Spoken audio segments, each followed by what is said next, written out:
Hello everyone, this is Andrew. Welcome to Keen on America. On July 4th, 2026, America will be 250 years old, an anniversary that will, no doubt, be greeted with a mixture of celebration, contemplation, and resignation. In Keen on America, Andrew talks not just about the American past and present, but also speculates on its future. What, Andrew asks, will be the 21st century fate of this now venerable American republic?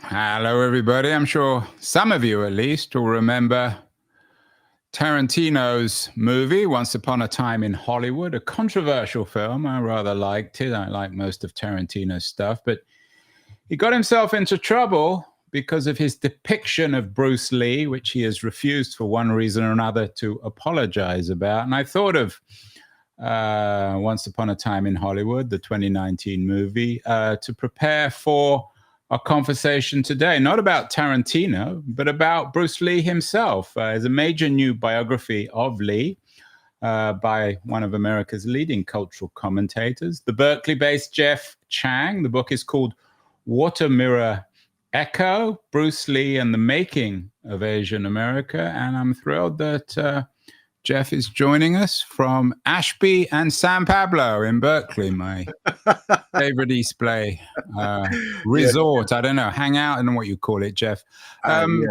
What's your take on, I'm sure you've given it some thought, on the Tarantino portrayal, if that's the right word, of Lee in Once Upon a Time in Hollywood? Well, you know, it's interesting. I think there's a school of thought that Bruce was just a narcissistic, kind of egotistical kind of guy. And you see that actually in movie criticism, film criticism, but you also hear it every once in a while from folks who just don't like the guy. Albert Goldman, who famously tried to take down Elvis Presley, wrote a story way back in the day in Playboy magazine, or was it Penthouse, where he just... Easy to confuse the two, Joe. Yeah, but, you know, Albert Goldman tried to do a big takedown back in the day, and that was one of his chief accusations, that this was just a little guy who thought he was a little bit higher than what his stage in life should have been. And I think Tarantino kind of thinks about him the same way. I think that one of the things that Tarantino talks about is that Bruce manhandled and mistreated a lot of the white stuntmen that he was on the set with. And unfortunately, I think he got his story wrong. But that's sort of what I think maybe was the impetus for him doing that scene in Once Upon a Time in Hollywood, was sort of getting some sort of cinematic justice on behalf of the working guys, the white working guys back in the day in Hollywood, the stunt guys. Although I never really associate Tarantino with social justice. I remember my daughter at the time, as a teenager, refused to go to the movie because she claimed that Tarantino was anti-Asian. Your book, with its subtitle, Bruce Lee and the Making of Asian America, obviously focuses in some ways on his ethnicity and his culture. Is that where we need to begin and end with Lee?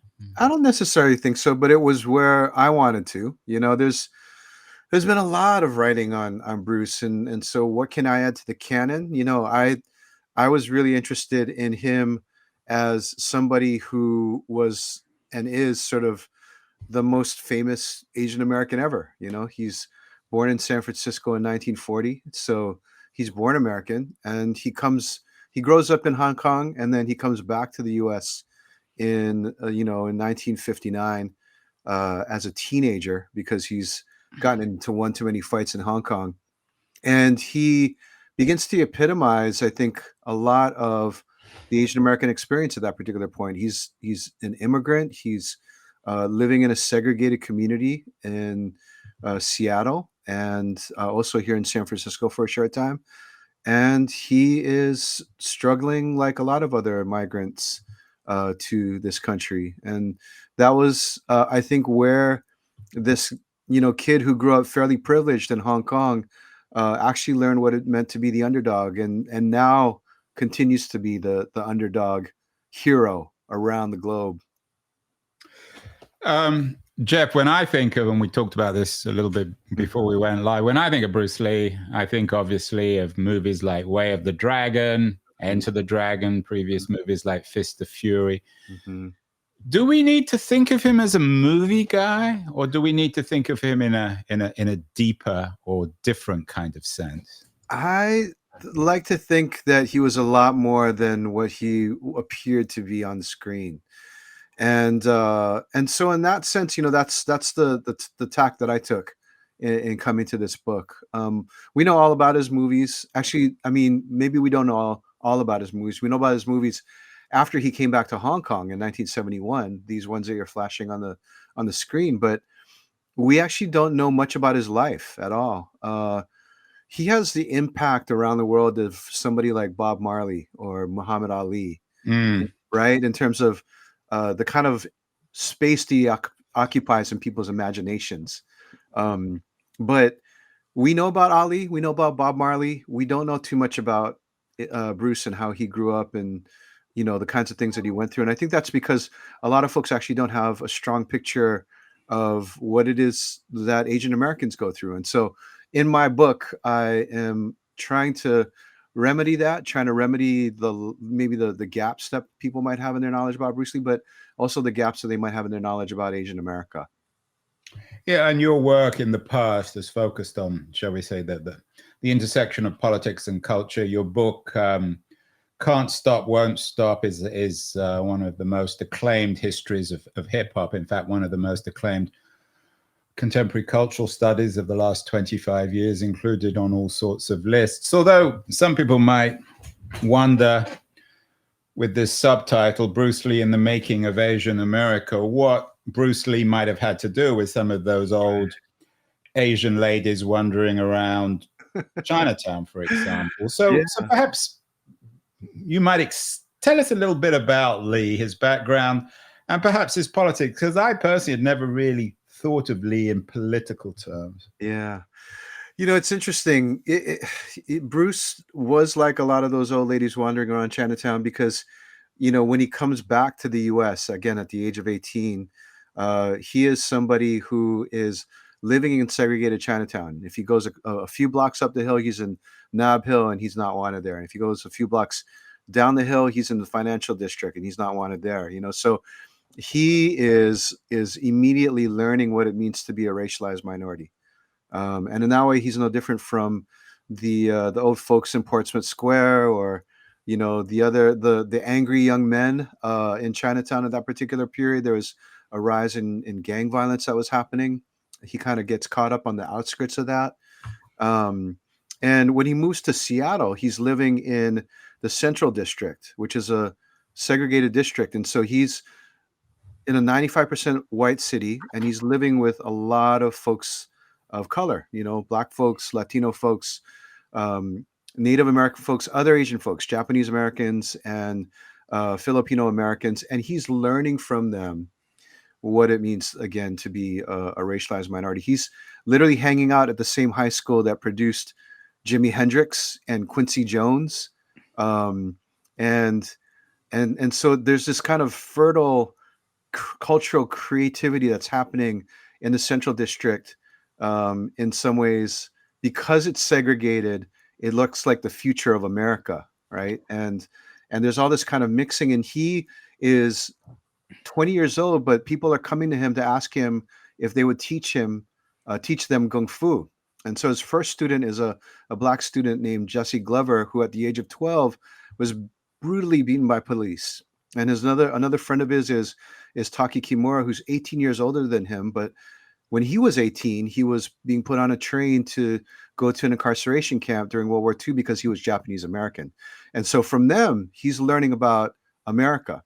And I think that really shapes, the person that he becomes. He identifies with the underdog, and in his movies, as you said, Fist of Fury, The Big Boss, Way of the Dragon, Enter the Dragon, he's playing these underdog types of characters. In Enter the Dragon, he is sort of trying to express almost like a third world kind of solidarity in the same way that Bob Marley is and Muhammad Ali is in that year in 1973.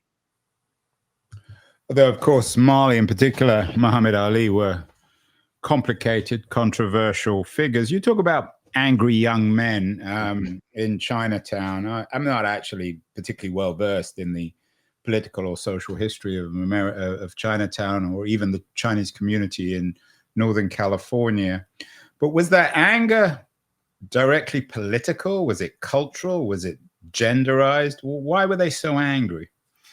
I think, what you see in the early 1960s is young folks really chafing at the restrictions of segregation. They're influenced, I think, by the rising civil rights movement and anti-racist movements that are happening simultaneous to that.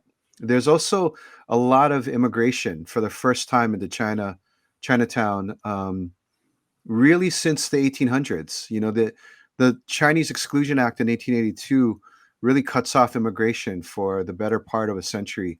And what you see is a relaxation of that in the mid 1960s. And so a lot of young folks, again, chafing at these restrictions, and at the same time getting into fights, between immigrants and folks who have been born in the U.S., the so-called fresh off the boats and the so-called ABCs, American born Chinese. So that's one of the things that Bruce gets caught up in. He's seen as a bad immigrant, and he's seen by a lot of the older folks in Chinatown as somebody who's stirring up the pot.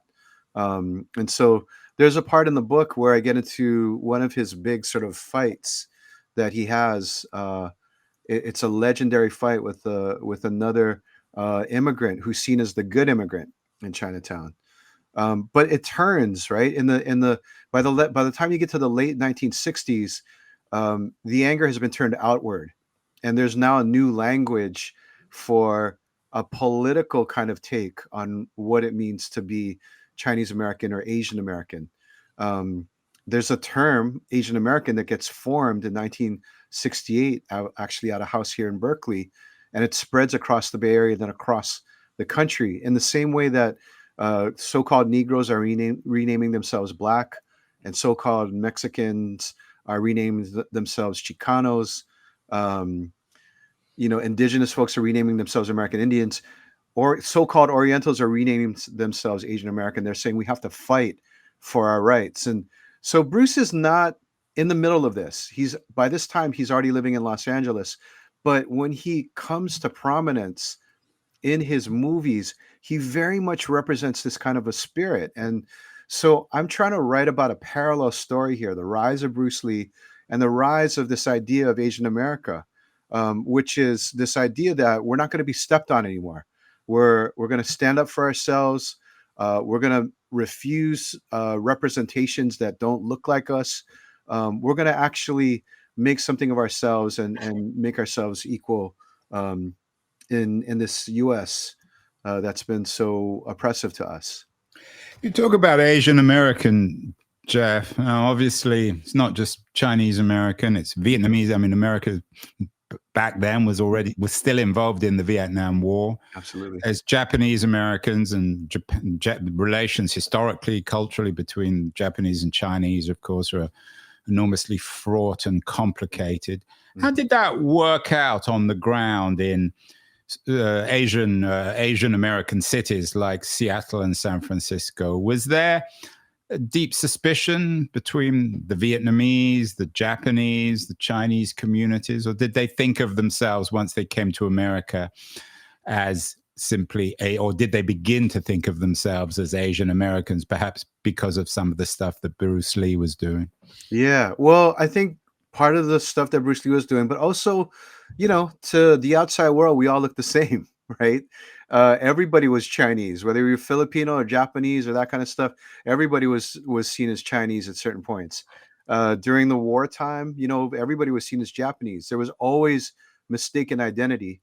And even though there's, folks are coming from the old countries with different kinds of histories and histories of enmity, right? Histories of tension and and war between the different folks.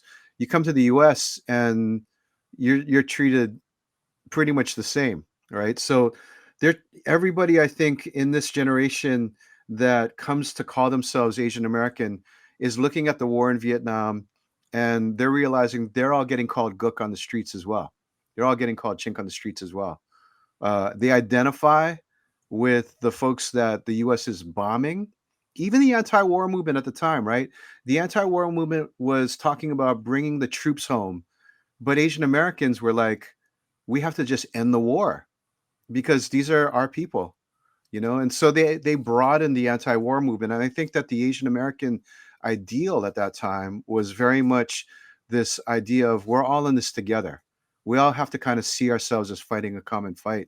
We have to form a sense of solidarity, and I think that's what Bruce comes to represent. You know, when Bruce's movies come back to Chinatown in the early 1970s, you're seeing all kinds of Asian Americans coming into these theaters in Chinatown, Manila Town, and San Francisco, and Los Angeles, and Seattle, and all these other places.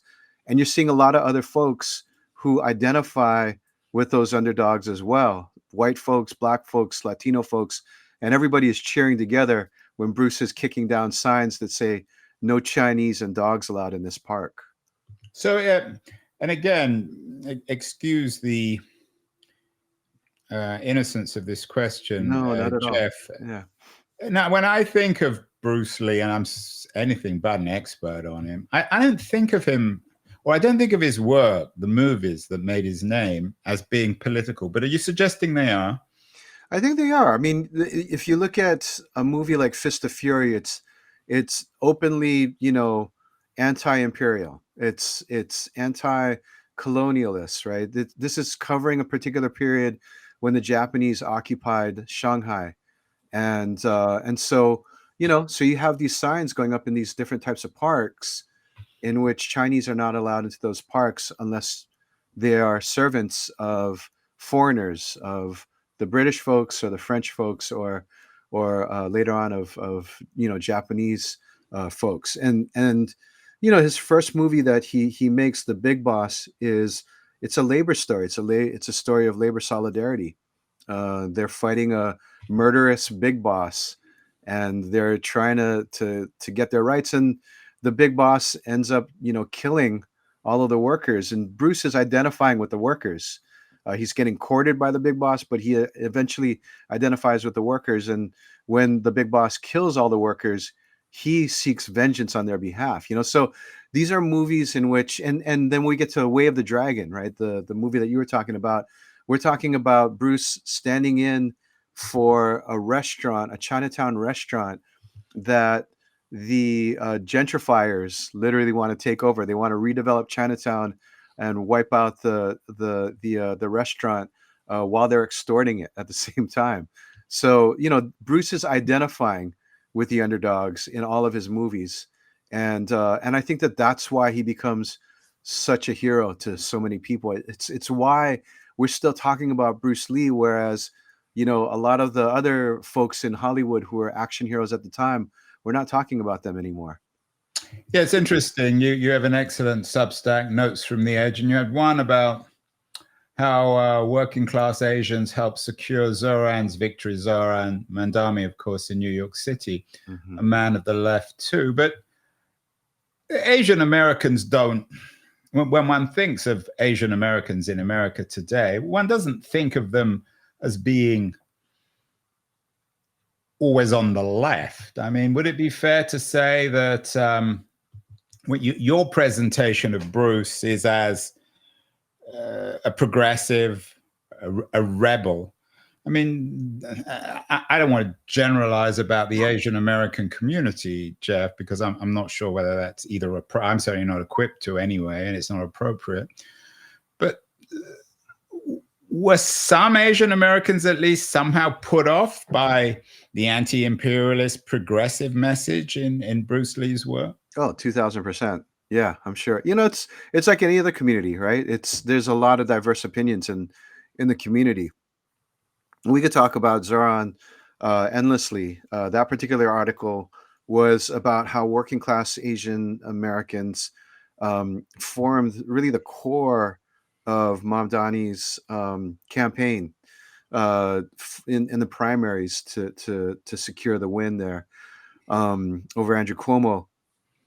The way that it relates, I think, to this is that I think Bruce came to be seen by a lot of folks in the Asian American community as representing them, as somebody who captured their sense of being underdogs, of being neglected, of being shamed for who they were, and I think that that continues until today.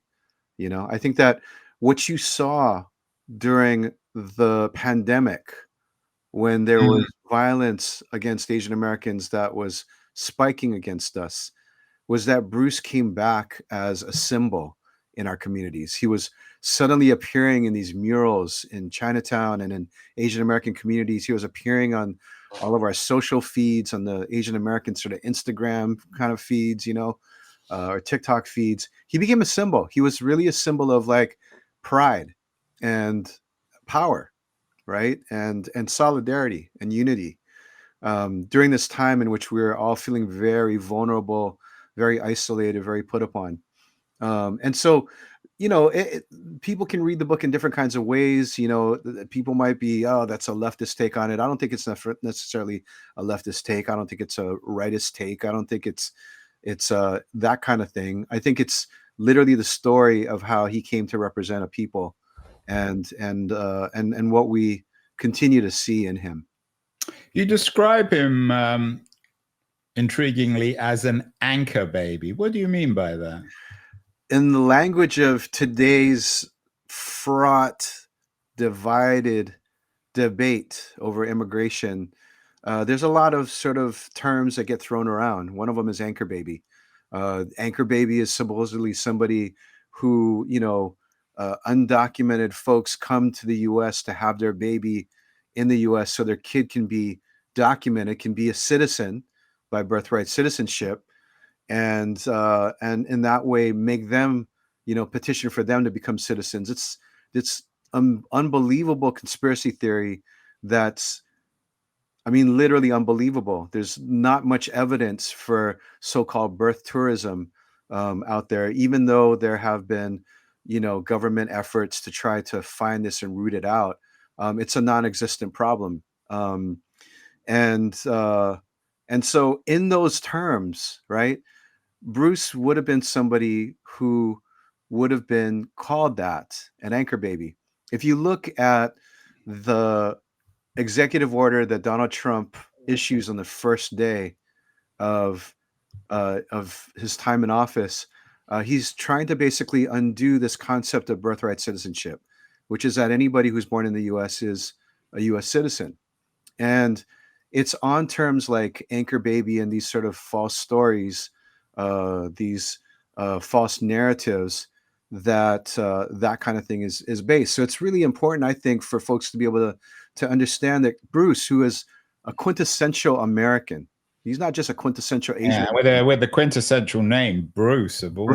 Right, exactly. Bruce Lee, right? He could be called, you could call him Lee, and he'd sound like a quintessential American, right? That in this particular climate around immigration, that you know, he's somebody who would be targeted by certain folks, and that's a political point, yes, but it's also a fact. It's also a fact. When Bruce was born, the Chinese Exclusion Act was still in place, and so it's, I think, part of the story of Asian America for us to be able to remind people that this is not so long ago, and it's still very live right now. You got all sorts of interesting posts on the book, on your Notes from the Edge Substack. You say Bruce Lee had no game, which of course is slightly tongue-in-cheek. It's tongue-in-cheek, absolutely. But, you know, as a teenager, he we think of him, right, as sort of this ideal of manhood or whatever. You know, folks want to be like him or they want to be with him, right? And yet, as a kid, he was incredibly shy around women. He was a handsome guy. He was in the movies. He was a movie star as a child actor and as a teen actor. but he couldn't get with the girls. He had no game. He had no lines. When he was hanging out and girls wanted to talk to him, he'd be like, "Feel my muscles." You know what I mean? Yeah, probably not the best chat up line. Yeah, it's not the greatest first line in the world, I don't think. You also write very intriguingly about why hip hop loves Bruce Lee. As I said, you're the author of Can't Stop, Won't Stop. Mm-hmm. The relations between African Americans and Asian Americans haven't always been ideal. Maybe politically, on some progressive fronts, there's lots of bridges, but also lots of fraught episodes in their relations. What's the relationship, in your view, between hip hop and Lee? And were you, in a way, Jeff? Keep on meaning to call you Bruce. That would get me into trouble. Were you led to this? It's a big project. You've spent a lot of time doing it. Were you led to this book by your hip hop book? Absolutely. In fact, what happened was I had written this book, Can't Stop, Won't Stop, A History of the Hip Hop Generation, 20 years ago, actually. This year it came out. And shortly after that, an Asian American editor, in the business came to me and he said, you did this book on Bruce Lee. You should be, you did this book on hip hop, he said. And so you should be able to do a book on Bruce Lee, right? And I was like, yeah, I can do that. He saw in the hip hop book the seeds, I suppose, of what eventually all these years later became this particular book, Water Mirror Echo. So hip hop is what brought him to me. He was like, here's an Asian American who's down for hip hop, then he should be able to write about Bruce Lee, who's like the most hip hop Asian American ever. What do you mean by that? The most? Well, I mean that he's been embraced by folks in hip hop culture. I mean, the most obvious, right, link here is the Wu-Tang Clan and RZA, who's made his own kung fu movies and who idolizes just, Bruce is his superhero. I mean, he's part of a generation like the rest of us that grew up watching these movies either at inner city theaters or on television, right? And so for them, he was the epitome of the underdog. Like they saw themselves in him, and I think that's why you have like this amazing dialogue between Asian Americans and African Americans and Black Americans through the figure of Bruce. There's a really interesting hidden history here, though, which is that in the 1970s, the studio system, the Hollywood studio system, was collapsing, and what saved them was blaxploitation movies, right? So Superfly, Shaft. Before that, I mean, the one that set it off was Sweet Sweetback's Badass Song, and these were movies that were made for the most part independently. And the studios were like, we'll throw in some money. We'll give you a distribution deal or that kind of thing. And they made a fortune off of this stuff at a point where they were going bankrupt on blockbuster movies that they were putting out that nobody wanted to watch. And so when you looked at where these movies are playing, right, the blaxploitation movies were not playing in the suburbs. They were playing in the inner cities. And these were the same inner cities that had the Chinatown theaters that were playing kung fu movies. And so it didn't take too long for those movies to cross over, so that these kids like RZA, GZA, all the folks in the Wu-Tang Clan, they're going to see a blaxploitation movie and on the same bill as a kung fu movie. And so they're like, at first, I'm sure they're like, what's going on here? And then they realize, wow, Bruce Lee and these other, kung fu heroes, they're just like the blaxploitation heroes. They're fighting the man. They're fighting the oppressors, right? And so that's the link is racial segregation and where these movies were screened. And that adds to the controversy, I guess, about Once Upon a Time in Hollywood, which is a movie about the film business. So, the film business, as you know, the Hollywood depended on these movies. So on these B movies, on Tarantino's assault on Lee is particularly controversial. What about going the other way, Jeff? Your biography of Lee writes about his journey from China to the United States, and he effortlessly or relatively effortlessly seems to go backwards and forwards. But did the Lee phenomenon make a big impact in Asia, in the mainland of China, in Japan, in Korea? Is he as much a symbol of what it is, whatever it is to be Asian, as he is in the United States?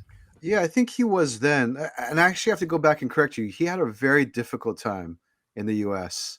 And I think that this is one of the things that a lot of previous, sort of tellings of the Bruce Lee story have kind of glossed. When he came to the US, he hadn't been a great student in school. So even though he studied in a British colony and English was there in his curriculum from a very young age, he was still very bad at English. He carried around sort of these books that were about, American idioms, you know what I mean? So that he could figure out what it was that he was saying in conversations. But he learned it. He learned it and mastered it very quickly. But and again, I as I told you earlier, he realized very early on that he was living in these segregated neighborhoods. So all of this is part of the story of Bruce Lee, and maybe it's glossed over, it's sort of downplayed to emphasize that this was a man on a mission. He was always destined to be this world-changing hero. So I just wanted to say that. But what happens is he goes to Hollywood, and he becomes a sidekick in this TV show called The Green Hornet. And that show plays for a year. It's powerful in some ways because for a lot of kids, this is the first time they've seen Kung Fu. And this is the first time that they've seen an Asian man literally kicking ass on TV. And yet when the show ends, he has no parts. He can't. He has a very difficult time getting parts, and so he needs to go back to Asia because he realizes that Hollywood doesn't see him the way that he sees himself, which is as a main character, right? He sees himself as a hero, as the star, as somebody who can lead these movies, and Hollywood doesn't think so at all. In fact, the TV show that he's up for, called Kung Fu, which he's helped to popularize, this whole martial art called Kung Fu. He's up for this part and he gets denied, and it goes instead to David Carradine, who plays the role in Yellowface. And so he needs to go back to Hong Kong in order to be seen as a hero. And when he does that, he hits the mark in a way that Hong Kong has never seen and Asia's actually never seen. Like, he becomes literally the biggest star in Hong Kong within like 6 months of him being in Hong Kong. And when the movies are playing in Hong Kong, they don't just play there. They play in the Philippines, they play in Singapore, they play in Vietnam, they play in Malaysia, they play in Taiwan, and they play even in Japan, which has already got the biggest, movie industry going.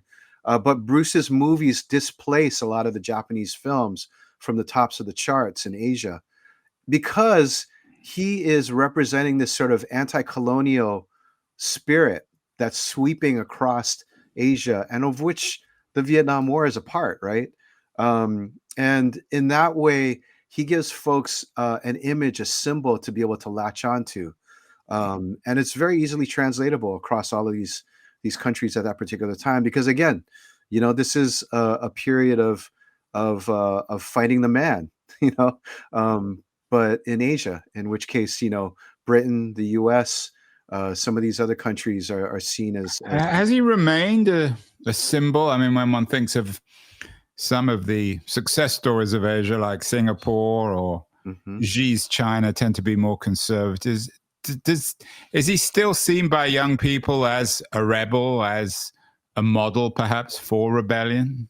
I don't think he's seen as much as a model for rebellion in Asian countries as he is here in the U.S. and in Western countries and even in Africa, and well, maybe India, but I think in the countries where he was first hitting, he's not necessarily seen by younger generations as a symbol of aspiration anymore. I think it's much more shifted in terms of that to the wait for young people, for youth culture, towards the singers and the dancers, the sort of K-pop type stars. I think who are much less rebellious in a fundamentally different way. Yeah. Maybe it's a different kind of period and a different kind of. It certainly is. I want to end on that. Finally, a couple more questions, Sure. Jeff, before you run. Mm-hmm. The book looks great. Congratulations on it. Congratulations to your publisher. Thank you. Tell me a little bit about the title, Water, Mirror, Echo. It has shall we say, a Chinese quality. Why do you choose those 3 words? It was part of these lines from a Taoist text that Bruce memorized at a very young age and that he kind of struggled to understand for all of his life. So most of us who may have come in contact with Bruce may know the line, his most famous line, the first line, which is "moving, be like water." But there's 2 other lines, right? The other 2 lines are, the whole thing is "moving, be like water, still be like a mirror, respond like an echo." And these are Taoist lines that also kind of work their way into Zen philosophy, Zen Buddhist philosophy as well. And these are things that he takes to heart and he's trying to figure it out. So be like water becomes an idea of how to be adaptable in a fight or in any kind of struggle that you might be in, how to be changeable, how to be moldable in order to win, right? Athletes use it. Social movements, activists from Hong Kong to Catalonia have used it. But the other 2 lines, I think it's part of the tragedy of his dying at 32 is that he never got to feel like what it would mean to be still like a mirror or to respond like an echo. And so instead, he continues to mirror our dreams and our ambitions all around the world. And his lines are, kind of echoing across the generations as well. Although the great die young, don't they, Jeff? Unfortunately, that's How did he die? True. Yeah. How did he die? He died of a cerebral edema, and it's still very mysterious. People couldn't believe that somebody who seemed so alive on the screen had died a month earlier. The film debuted a month after he passed away, but he literally just took an aspirin and he went to sleep and he didn't wake up. Who were his heroes when one thinks of his work, and particularly the way you present it in Water, Mirror, Echo? I think of Kurosawa. Was he, I just saw or rewatched his movie Ran. Was he influenced by other filmmakers, other artists, other writers? Who did he really revere? Who inspired him? He was really into the sort of late 60s, early 70s rebellious American cinema, so he loved Bonnie and Clyde. Who doesn't? Exactly, right? But these are the kinds of movies that he wanted to make, and he left us with these movies that some of them are good, some of them are better, but none of them are the kinds of movies that I think he really wanted to make. And I think that's the other part of the tragedy is what might have been had he gotten the script, and the director that he really needed to get. So many questions. Remarkable, man. Finally, Jeff, in the fall of 2025, what lessons does Bruce Lee still offer? Not just Asian America, but all Americans. I think that he offers 2 major lessons. I think the first is persevere. Right? Water, Mirror, Echo. This idea is about how you move through the difficulties that you might be experiencing in your daily life. So I think that's part of it. And the other part of it is that you don't get through it alone. His story is one of connecting with people of all kinds of different backgrounds.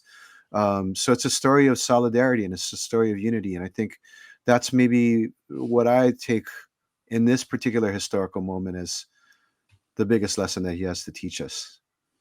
Wow, very good stuff from Jeff Chang. His new biography, major new book, Water, Mirror, Echo, Bruce Lee and the Making of Asian Asian American. Fascinating new study of Bruce Lee, politicizing in some ways, Bruce. Thank you so much, Jeff, and keep fighting. You too, Andrew. Thank you so much for having me. Really appreciate it.